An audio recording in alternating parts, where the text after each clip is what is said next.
اللہ ہر چیز پر قادر ہے، وہ جسے چاہے عذاب دے اور جس پر چاہے رحم کرے، اور اسی کی طرف تم لوٹائے جاؤ گے۔ اور تم اس کو نہ زمین میں عاجز کر سکتے ہو نہ آسمان میں، اور نہ اللہ کے سوا تمہارا کوئی دوست ہے اور نہ مددگار۔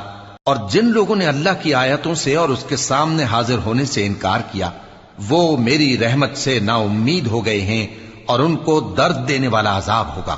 تو ان کی قوم کے لوگ جواب میں بولے تو یہ بولے کہ اسے مار ڈالو یا جلا دو، مگر اللہ نے ان کو آگ میں جلنے سے بچا لیا۔ جو لوگ ایمان رکھتے ہیں ان کے لیے اس میں نشانیاں ہیں۔ اور ابراہیم نے کہا کہ تم جو اللہ کو چھوڑ کر بتوں کو لے بیٹھے ہو تو دنیا کی زندگی میں باہم دوستی کے لیے، مگر پھر قیامت کے دن ایک دوسرے کی دوستی سے انکار کر دو گے اور ایک دوسرے پر لعنت بھیجو گے، اور تمہارا ٹھکانہ دوزخ ہوگا اور کوئی تمہارا مددگار نہ ہوگا۔ پس ان پر ایک